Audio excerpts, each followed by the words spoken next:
Ang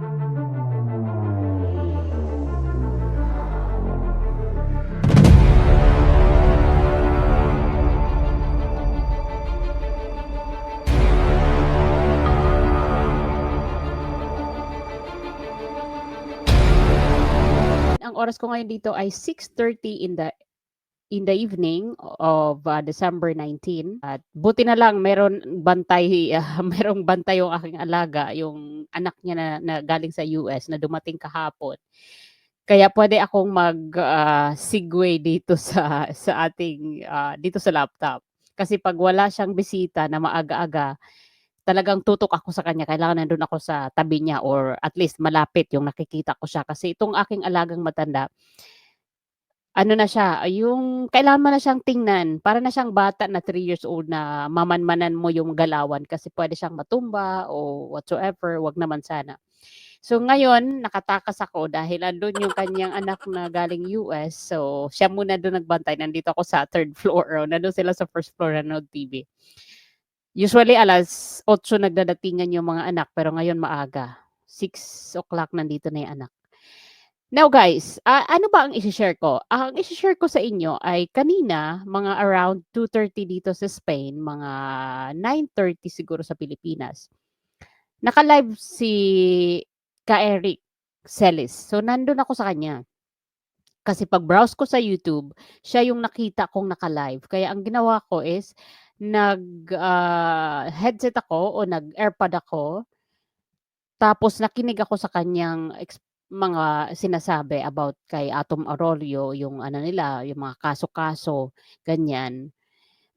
Actually lagi nanonood talaga ako sa kanya every afternoon dito sa akin kasi pakain time 'yan, eh, lunch break dito kaya hindi ako puwede mag-type. Pero nanonood ako, I'm sure na nanonood ako nakikinig, sorry, iba yung nanonood sa nakikinig. Nakikinig na away from my phone tapos, naririnig ko lang siya, malinaw naman. And then pagkatapos ni Ka Eric kasi siguro 45 minutes lang 'yun or 1 hour, automatically na-disconnect ako kasi nag-end na siya 'no.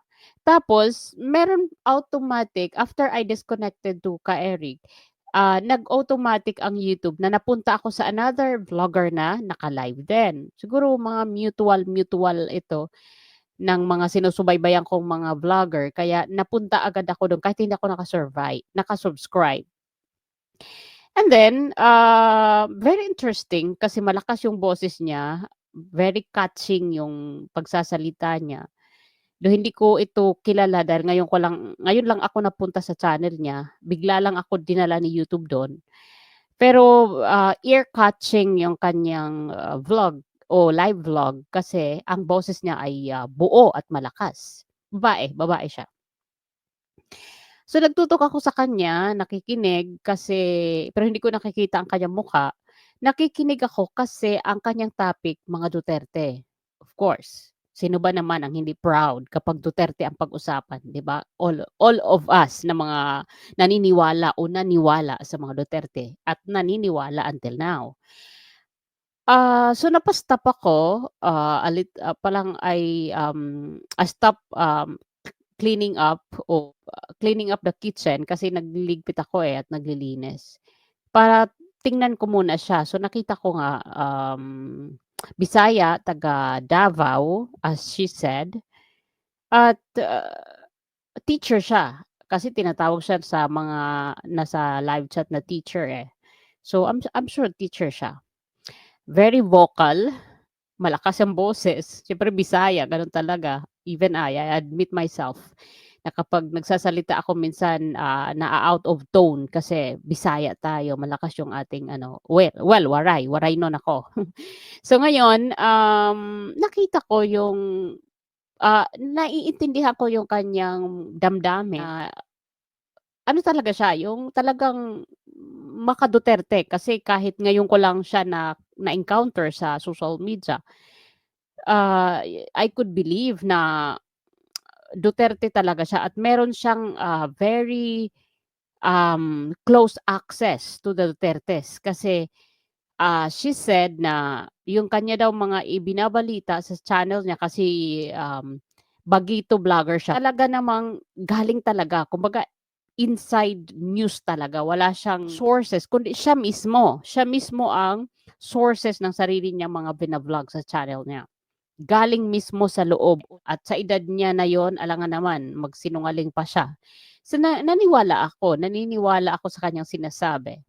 Sa kalagitnaan ng kanyang vlog, may na pumasok na isang live chatter na nagsabi na, "Alam mo ba sinisiraan ka dun sa kabilang live ni ganito, ni ganire?"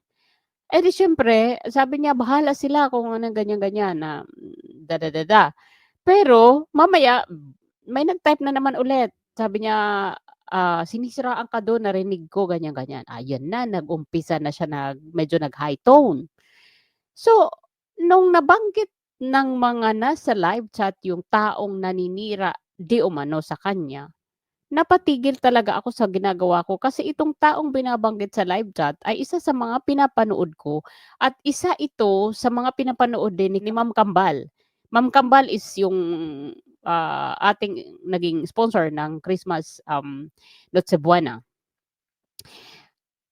And then, nalungkot ako kasi bakit gano'n? Bakit kailangan ninyong magsiraan?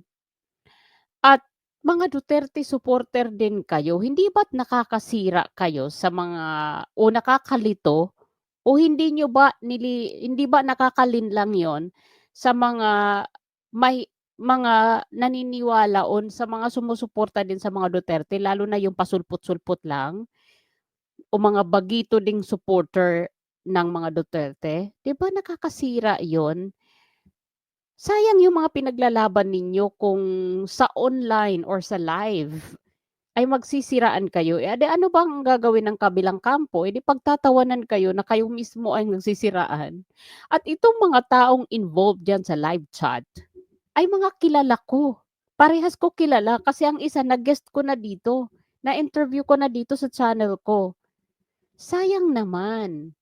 Sayang naman itong mga pupuyat ninyo, pagpapaos ninyo diyan sa EDSA, kung kayo-kayo mismo ang nagsisiraan.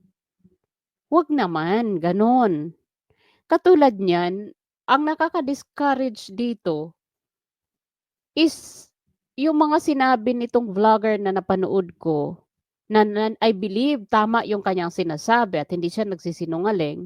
Kasi sabi ko nga teacher siya, anong rason na you will be lying live and somehow you will be watched by your student or your pupils and then you're spreading fake news. Naniniwala ako sa kanya, itong nag-vlog kanina na babaeng vlogger, teacher. Ang nakakalungkot lang dun sa mga sinasabi niya is yung sa kabila na isa ring sanang defender ng mga Duterte, tapos isinasabi niya dito sa live niya kanina dahil sa galit, sa bugso ng kanyang damdamin na may nag-trigger sa kanya na magalit dahil nga may nagparating. Ang sinasabi niya yung yung mga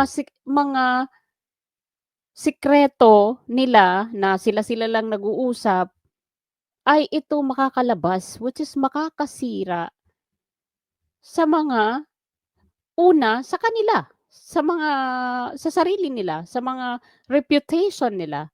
Kasi pinaniniwalaan sila ng mga tao, eh, dahil malalaki yung kanilang mga coverage sa kanilang mga social media.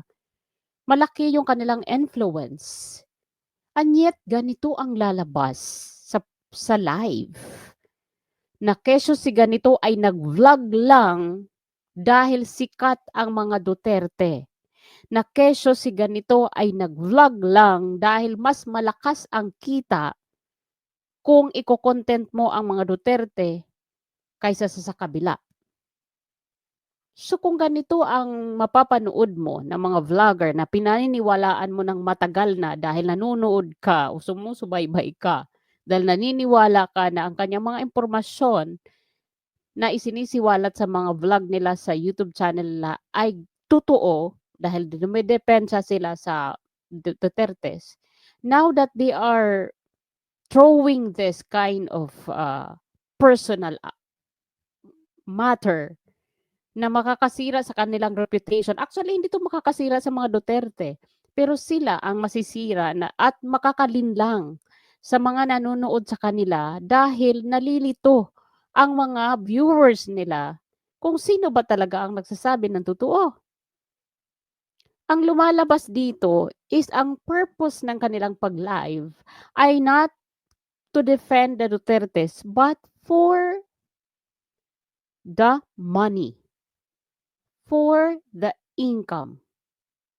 Nandun na tayo, given na yan kasi kailangan ng tao kumita.